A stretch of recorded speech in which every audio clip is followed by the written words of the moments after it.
For 2 million years, we've been running for our supper. Natural selection has done its work.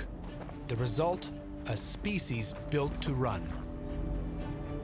We are loaded with features, literally from our heads to our toes, which make us really good at running.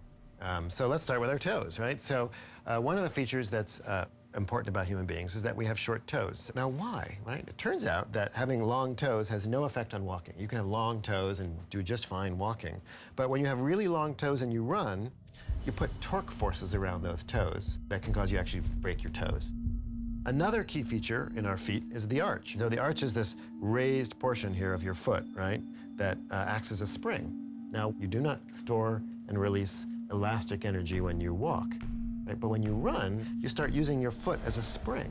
17% of the mechanical energy of the body hitting the ground gets stored up and then released by that spring alone. Now, the Achilles tendon is this amazing spring. It's actually the biggest spring in your body, and in a run, that Achilles soars up and releases about 35% of the energy of your body hitting the ground. 35%. The spring is a completely passive elastic energy storage device. So when you hit the ground, right, and I'll take my shoes off here, right? When you hit the ground, right, and your foot comes down, as your ankle's coming down, you're actually stretching that spring. And then the second half of stance, that spring then recoils and helps push my body up into the air. It's energy for free. You don't use them for walking.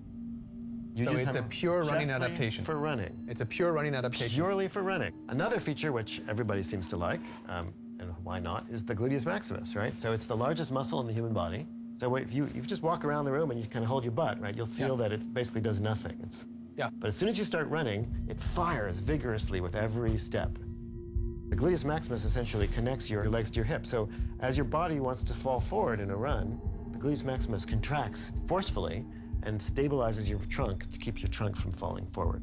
The insertion site for the Gluteus Maximus in Australopiths is pretty small. But as soon as you get to the genus Homo, you have this evidence for this real expansion of the upper portion of the Gluteus Maximus, which is really important for running. Our primate cousins, they don't have those bums that pop out, if you will. Yeah, chimps have tiny butts. So having a big butt is a derived feature of the genus Homo. Another key feature is having loose, low shoulders. When you hit the ground and you run, your head wants to pitch forward. We have this special ligament called the nuchal ligament, which runs up along the back of the skull. That ligament is actually connected to a muscle which goes right to your shoulder. Just as your head wants to go forward, the arm falls down and stabilizes the head. And that's the natural movement of a running body. Those things are happening in synchrony. So what we're doing, essentially, when we're running, is that all these systems together help stabilize the body passively. You don't have to think about it. You don't even have to do anything. It just happens naturally. That's why it's so important when you run to have a relaxed body, because you run in a much more stable fashion.